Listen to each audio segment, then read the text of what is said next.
kembali lagi dalam program Kampus Plus 62. Nah, kali ini bersama aku Kiara Ayu dari UKM Formasi UB.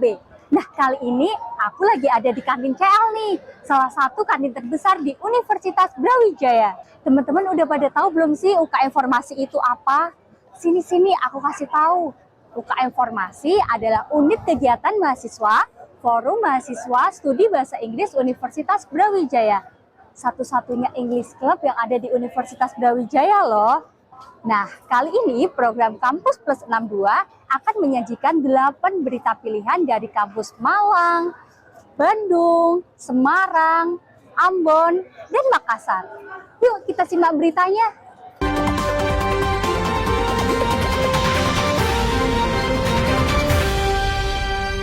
Peringatan Hari Jantung Sedunia di wilayah Malang terasa istimewa. Kegiatan yang dihelat di pendopo Kabupaten Malang ini dihadiri oleh 1.500 peserta dari berbagai lapisan masyarakat. Dalam kegiatan ini juga dimeriahkan dengan pemecahan rekor 10.000 pengguna aplikasi Detaksi yang merupakan aplikasi pendeteksi serangan jantung karya Fakultas Kedokteran UB. Ketua Perki Malang Profesor Saifur Rahman dalam jumpa persnya menjelaskan bahwa pengguna aplikasi Deteksi ini sudah lebih dari 19.000 dan akan terus bertambah. Pihaknya hanya berfokus pada rekor muri, namun lebih mengarah kepada edukasi secara intensif ke berbagai lapisan masyarakat. Ini adalah Hari Jantung Sedunia di sebenarnya 29 September 2024, tapi kita adakan lebih awal. Di hari ini kita sebagai profesi dari Perhimpunan Dokter Jantung Indonesia dan juga saya sebagai dosen Universitas Brawijaya banyak dibantu oleh Ibu Hani sebagai Ketua YJI dan Bapak PJ Kadinkes Kabupaten Malang dalam rangka bersama-sama memberikan manfaat kepada masyarakat di momentum yang baik ini dengan meluncurkan dan memperkenalkan melalui sosialisasi terkait dengan aplikasi yang sudah dibuat oleh Pusat Studi Kardiovaskular Universitas Brawijaya di bawah binaan Letor dan bekerja sama dengan PPPI. Kami mensosialisasikan kepada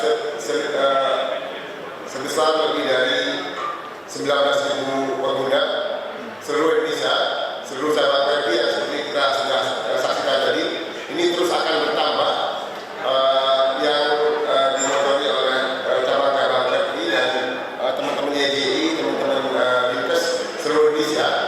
Berharap bahwa Deteksi ini tidak sekedar berhenti pada pemecahan rekor muri, tetapi dirasakan manfaatnya untuk seluruh masyarakat Indonesia, tidak hanya untuk pasien jantung yang sudah kena serangan jantung, tetapi pada orang sehat selama dia punya jantung, maka deteksi ini sangat bermanfaat. Dalam puncak kegiatan Hari Jantung Sedunia ini, Perki Malang terus melakukan kolaborasi dengan Dinas Kesehatan Universitas Brawijaya, Ikatan Dokter Indonesia, dan pemerintah daerah untuk bergerak bersama melakukan edukasi dan kampanye kesehatan jantung masyarakat.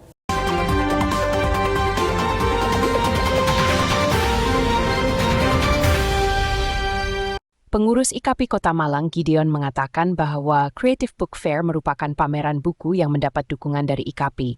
Sebagai perkumpulan penerbit IKAPI, memiliki perhatian besar terhadap ekosistem buku di Kota Malang. Gideon menjelaskan bahwa Kota Malang memiliki potensi besar untuk menjadi barometer buku karena memiliki banyak perguruan tinggi, akademisi, penulis, dan pembaca buku. Untuk itu, IKAPI ikut mensukseskan gelaran Creative Book Fair agar memperkuat mata rantai buku dan literasi buku di bumi Arema. Sementara ini acara kita di sini sampai tanggal 27 nanti itu full di pameran buku, bursa buku ya. Mulai buku yang kita ada di sini mulai dari Rp5.000. Terus ada juga beberapa penerbit yang jualnya per kantong. Kantong mulai Rp50.000, ada yang Rp65. Kemudian sebagian besar penerbit sini diskon bukunya. Jadi kalau beli di sini pasti diskon. Kalau acara yang kayak workshop untuk Creative Book Fair 3 ini kita belum adakan dulu, karena di Creative Book Fair 2 kita sudah selesaikan itu program untuk workshop penulisan buku dan bedah buku. Creative Book Fair kembali menghadirkan ratusan buku dari berbagai genre dengan harga mulai dari Rp5.000. Selain itu, terdapat berbagai diskusi dan bedah buku menarik yang dapat diikuti oleh pengunjung selama masa pameran.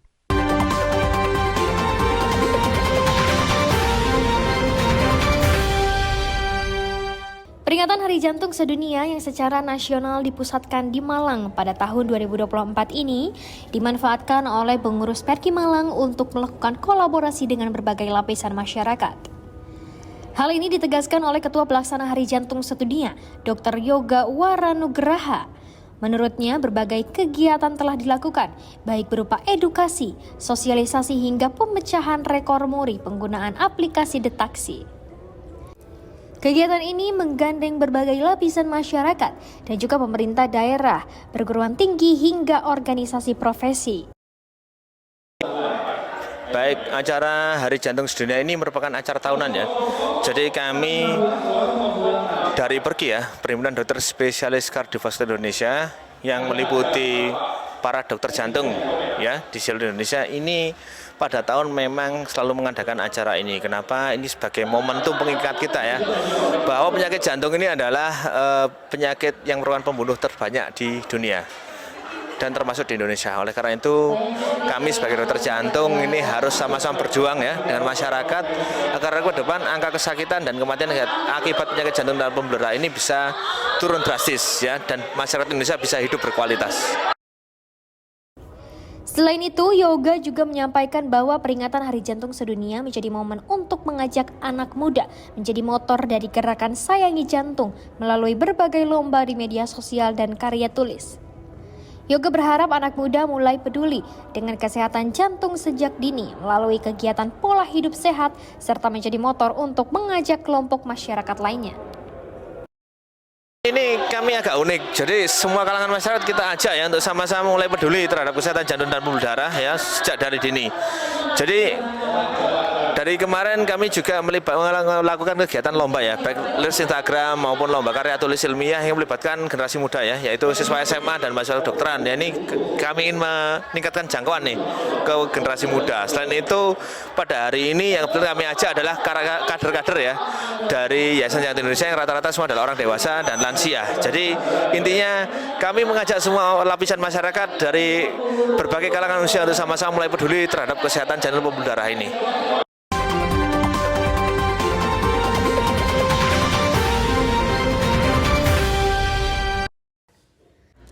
Pusat Studi Komunikasi Lingkungan Fikom Unpad serahkan Landak Jawa atau Histrik Javanica ke BKSDA Jawa Barat, Selasa 17 September.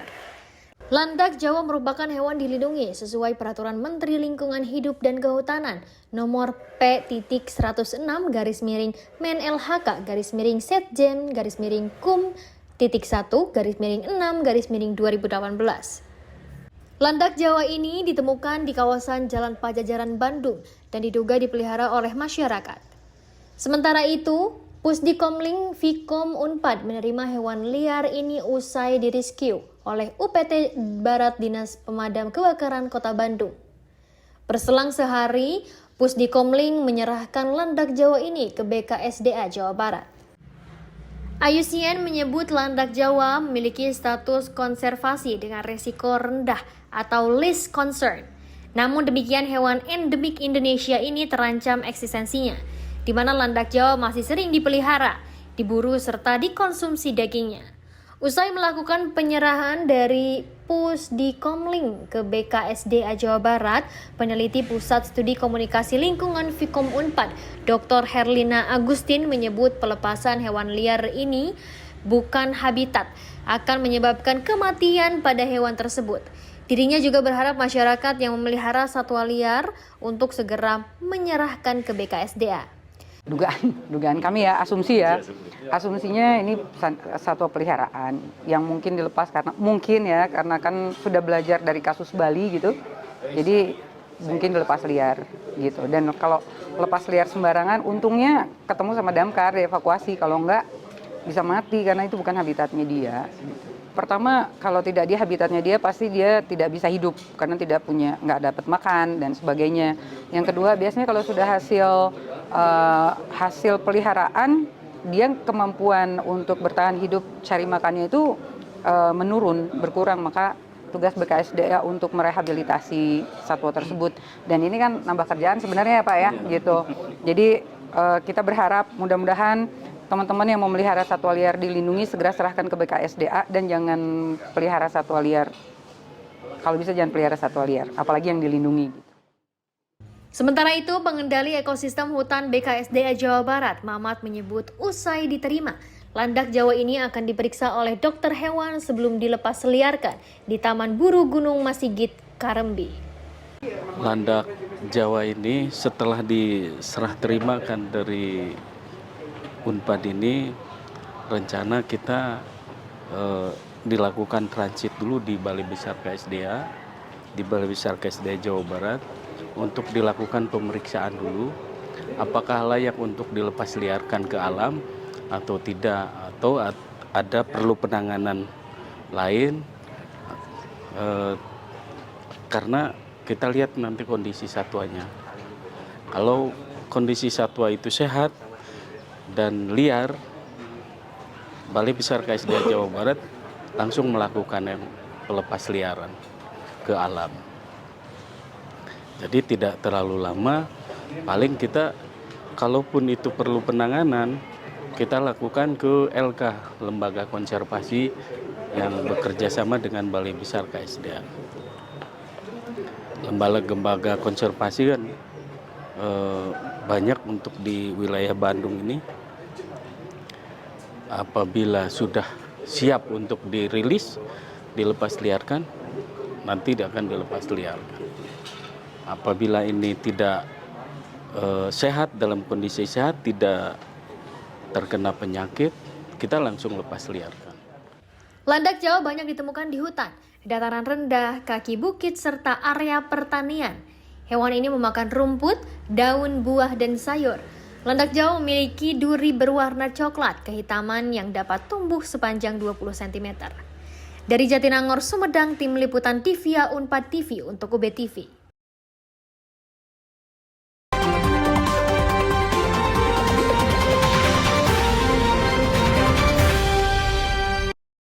Kekerasan seksual terhadap penyandang disabilitas di lingkungan keluarga dan masyarakat menjadi tema diskusi kelompok terpimpin yang berlangsung pada Rabu pagi di Gedung Menara USM, lantai 9.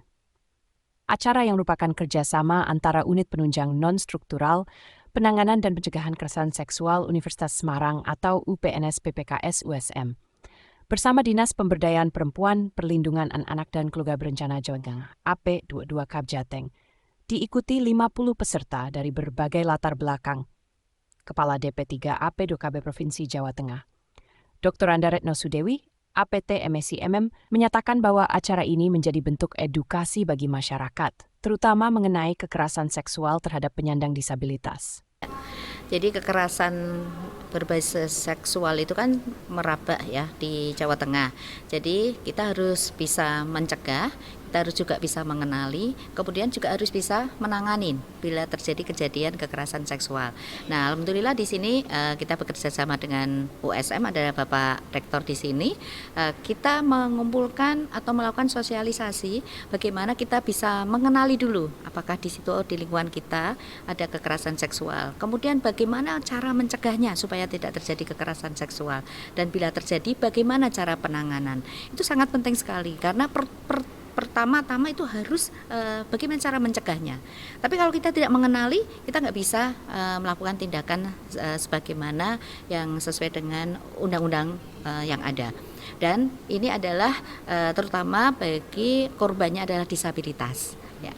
Senada dengan hal itu, Rektor USM Dr. Supari STMT Rektor USM juga menekankan agar diskusi ini menjadi agenda rutin, mengingat pentingnya peran kampus sebagai lingkungan yang inklusif. Ia menyatakan bahwa USM terbuka untuk penyandang disabilitas. Fasilitas di dalamnya telah didesain ramah disabilitas. Ia juga berharap agar perjuangan melindungi perempuan dan anak dari kekerasan seksual dapat memberikan hasil nyata, khususnya di Jawa Tengah. Dalam acara itu, Fathur Rozi dari Sami Institute, Kepala DP3 AP2KB Provinsi Jawa Tengah, Dr. Anda Retno Sudewi APTMSI MM, dan Ketua UPNS PPKS USM Hen Intania menjadi narasumber. Berbagai materi diberikan bagi para peserta. Besar harapan melalui diskusi ini dapat menambah wawasan bagi peserta dalam upaya pencegahan dan penanganan kekerasan seksual di masa depan. Dari Semarang, Jawa Tengah, Tim Liputan USM TV untuk UBTV.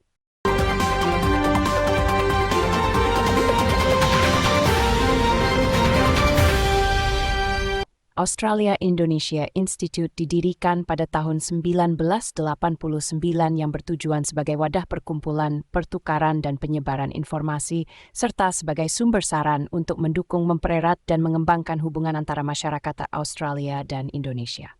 Dewan Pimpinan Australia-Indonesia Institute melakukan kunjungan ke kota Makassar pada 13 September 2024. Dalam rangka kunjungan tersebut, tim dari Australia-Indonesia Institute melakukan pertemuan dan diskusi bersama penerima hibah AII. Dalam hal ini ke Universitas Hasanuddin mengenai bahan bangunan rendah karbon dan membahas mengenai proyek-proyek inovasi UNHAS yang lolos tahap pendanaan oleh Australia-Indonesia Institute.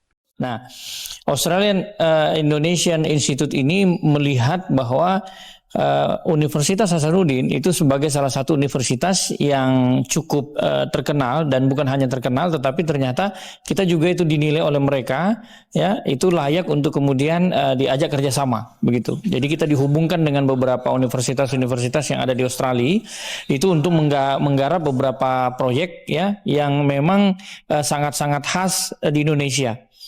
Dari 200 proyek yang diterima itu hanya sekitar mungkin 30-an, dan itu 3-nya ada dari UNHAS yang dibiayai oleh Australian Indonesian Institute ini. Well, it all depends.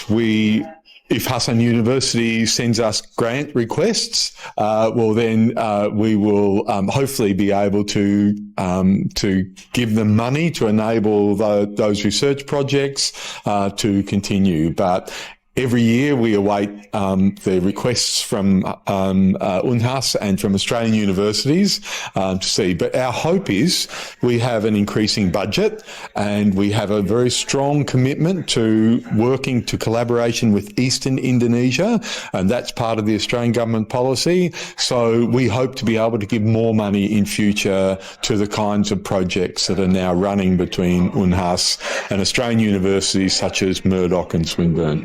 Salah satu proyek UNHAS yang berhasil dibiayai oleh Australia-Indonesia Institute adalah mengenai low carbon material untuk kebijakan energi transisi, guna menemukan sumber-sumber material dengan bahan bangunan rendah karbon.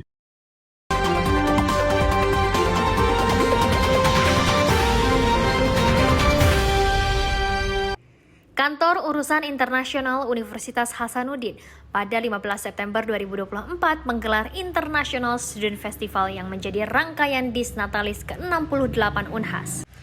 Mahasiswa memadati JK Arenatorium untuk melihat dari dekat budaya yang ditampilkan dalam 18 booth negara-negara sahabat, di antaranya Yaman, Honduras, Nigeria, Afghanistan hingga Palestina, yang juga menampilkan kuliner yang menjadi ciri khas mereka. Kepala Kantor Urusan Internasional UNHAS, Andi Masyita, mengatakan kegiatan ini bertujuan untuk memperkenalkan sekaligus memperlihatkan keberagaman yang terjalin di kampus merah ini. International Student Festival ini atau Festival Mahasiswa Asing ini sebenarnya adalah yang kedua kalinya. Dimulai tahun lalu yang pertama, kemudian tahun ini yang kedua. Jadi ini semacam pagelaran seni yang diselenggarakan oleh yang berpartisipasi adalah mahasiswa asing, dan tidak hanya mahasiswa asing UNHAS yang sedang berkuliah, tapi juga corner-corner atau perwakilan-perwakilan negara yang selama ini punya tempat di UNHAS yang berlokasi di Universitas Hasanuddin. Jadi mereka mengisi booth itu isinya bertujuan untuk memperkenalkan negaranya, kemudian memperkenalkan kulinernya, memperkenalkan bahasanya, dan harapannya dengan adanya International Student Festival seperti ini, warga UNHAS itu bisa melihat bahwa UNHAS itu terdiri dari berbagai kebudayaan, kemudian berbagai bangsa, dan oleh karena itu keberagaman dan menghargai perbedaan itu sangat penting di UNHAS. Jadi untuk tahun ini memang terasa sekali ada banyak perkembangan. Yang pertama dari jumlah booth. Waktu tahun lalu kita cuma punya 10 booth yang hanya mahasiswa asing berpartisipasi dengan beberapa corner.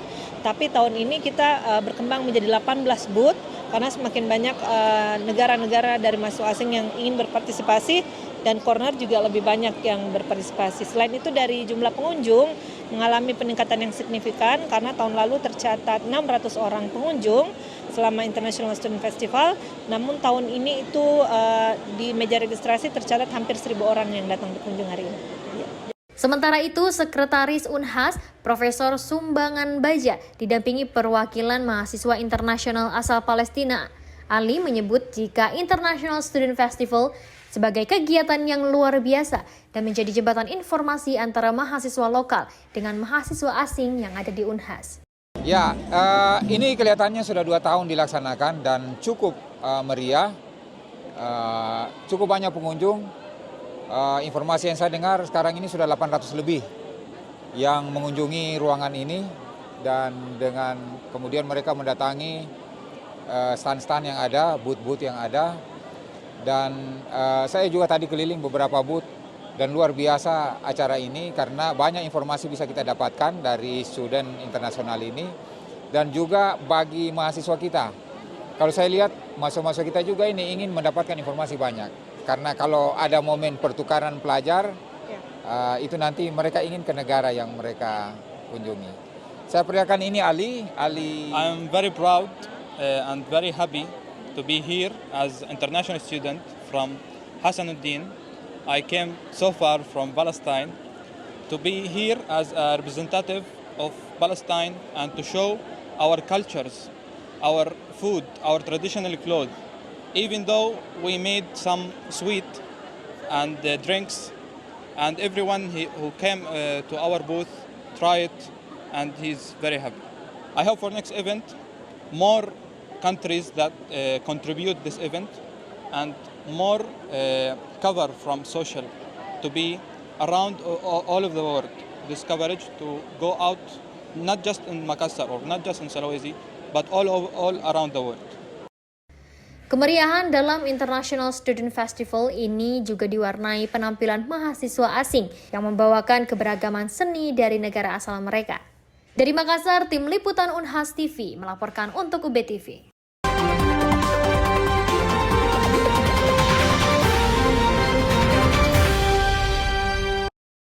Ketua Komnas Perempuan Andi Yentriani menjelaskan bahwa pihaknya senang dapat bekerja sama dengan Universitas Brawijaya.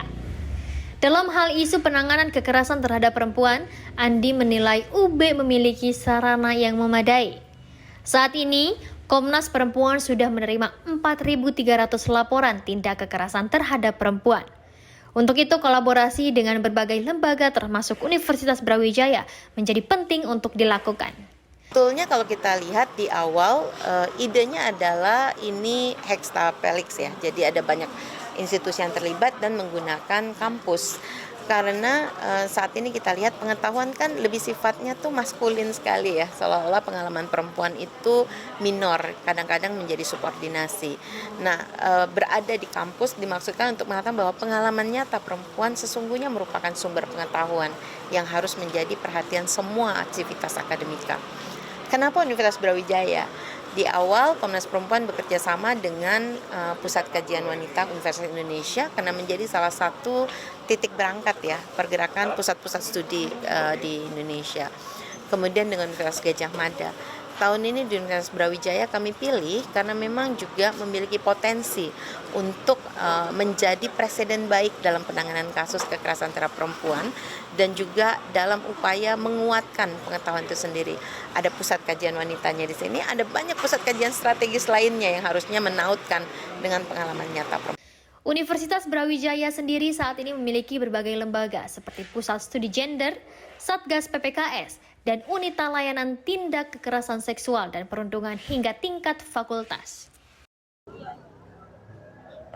Nah, gimana teman-teman beritanya? Menarik kan? Bagi teman-teman juga yang penasaran tentang Formasi UB bisa langsung dicek di Instagram kami @formasiub. Jangan lupa saksikan terus program Kampus Plus 62 setiap hari Jumat pukul 14.30 di UB TV dan setiap hari Minggu pukul 1 siang di YouTube UB TV Brawijaya. Jangan lupa like, comment, and subscribe supaya tayangan ini terus berkualitas. Sampai jumpa.